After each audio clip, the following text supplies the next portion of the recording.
Hello friend, good morning. কেমন আছো তোমরা? আশা করি খুব ভালো আছো। দুদিন আগে আমি একটা ব্লগ ছেড়েছিলাম, আমি কোনো ভয়েস দিতে পারিনি। তোমাদের বলেছিলাম নেক্সট ব্লগে জানাবো। তো সেই নেক্সট ব্লগটা নিয়ে আমি চলেই এসেছি। তো সকাল সকাল আমি বিছানাটা গুছিয়ে নিচ্ছি। তো কেন আমি ভিডিওতে ভয়েসটা দিতে পারিনি, তো তোমরা কিছুদিন আগে দেখেছিলে, মাসখানেক আগে, যে আমার মা প্রচণ্ড অসুস্থ ছিল।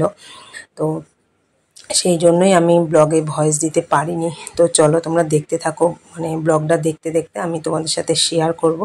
তো দেখো, ছাদে উঠে দেখো কেমন হালকা হালকা কুয়াশা, আর ছাদ থেকে সোজা চলে এসেছি আমি ব্রেকফাস্ট বানাতে। ঘুগনি করব।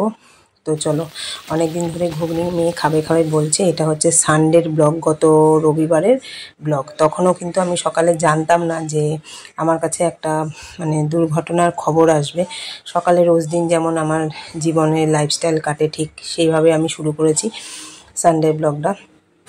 তো চা করেছি, তরকা করেছি, আর এটা হচ্ছে শুক্তোর জন্য শুক্তো রান্না করেছি। তো আমি প্রতিদিনের মতো যেমন আমি ব্লগ শুরু করি সেরকমই শুরু করছি, আমার লাইফস্টাইল শুরু করেছি, রান্না বান্না। আর এই যে বোতলটা দেখছো, এটা মেয়ে আমাকে অনলাইন থেকে কিনে দিয়েছে। আরেকটা আছে সাদা তেলের বোতল, সেটা এখনও সাদা তেল ঢালিনি, যখন ঢালবো তোমাদের সঙ্গে অবশ্যই শেয়ার করব।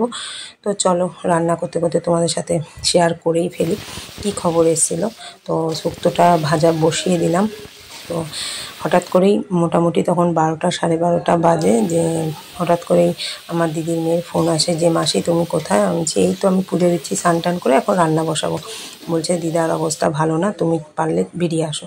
আর সত্যি আমি তখনও জানতাম না যে মা আর নেই। তো তার কিছুক্ষণ পর আমি কিছু গুছিয়ে টুছিয়ে আমি রেডি হচ্ছি, তো দাদা ফোন করলো। তো এই খবর পেয়ে আর মনে হচ্ছে আমার আর হাতের কাজে উঠছে না। কি আর বলবো, নিজের মা তো ছোট্ট থেকে সবাই, মা নিজের কাছে একটা বড় জিনিসই। সে মুখের ভাষা দিয়ে তো আর মায়ের অনুভূতিটা বোঝানো যায় না। তো যাই হোক, মা তো ছেড়ে চলে গেল, কাজবাজও মিটে গেল। আর এই যে দেখছো, ট্রেনে বসে আমি একা যাচ্ছি। এটা হচ্ছে 4 দিনের কাজ, যাচ্ছি হচ্ছে ব্যারাকপুরে দিদির বাড়িতে। একসাথে 2 বোন কাজ করব। তো ট্রেন তো ছেড়ে দিল, যাচ্ছি আগের দিন শনিবারে, আমি যাচ্ছি আগের দিন, হচ্ছে বুধবারে কাজ হয়েছে, মঙ্গলবারে 2:15 ট্রেনে। তো দিদির বাড়ি চলে গেলাম। আর এখানে গঙ্গার ঘাটে এই যে দিদি সব জোগাড় করছে, পুরোহিতও চলে এসছে। তো মার ফটোটা দেখলে না মনে হচ্ছে বুকের ভেতরটা মোচড় দিয়ে ওঠে, আমি মার ফটোর দিকে তাকাতেই পাচ্ছি না। আর এই যে সেই গঙ্গার ঘাট, তোমরা দেখো, এখানে এই যে দিদির ছেলে বসে আছে জিনিসপত্র নিয়ে। দিদি যাচ্ছে হাত ধুতে, আমরা স্নান দান করে নতুন শাড়ি পরে রেডি হয়ে গেছি। চারিদিকে এখানে ঘাট পারাপার হয়। আর এই যে এই জায়গাটা দেখছো, ইট দিয়ে উনুন তৈরি করেছে। পুরোহিত মশাই বলেছিল যে যেহেতু তোমরা মেয়েরা সরা সেভাবে পোড়াওনি, ছোট্ট একটা সরাতে, 3টে সরাতে একটু দুধ আর গোবিন্দভোগের চাল দিয়েছিল পায়েস মতো রান্না করার জন্য। সেই সরা পোড়ায় না হবিষ্য রান্না করার জন্য, সেই রকমই আর কি। তো দিদি রেডি করছে, আমরা 2 বোন হাতে ধরে এখানে করছি। আর এখানে মার সব জিনিসপত্র মোটামুটি পুরোহিত মশাই সাজিয়ে ফেলেছে। খুব সুন্দর করে মার কাজটা সম্পন্ন হয়েছে। সত্যি খুব ভালো লাগছিল। আর আমরা 2 বোন দেখো বসে মার কাজটা করছি।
তো আমাদের দুই বোনের তো কাজ হয়ে গেছে, আর এখানে দিদির বড় মেয়ে আর ছোট ছেলে বসেছে মানে নাতি নাতনি হিসেবে দিদাকে জল দিতে, দান করতে। তো আমার ছেলে মেয়ে তো যেতে পারেনি, ছেলের পরীক্ষা ছিল, তো ওদের দানটাও ওরাই করেছে।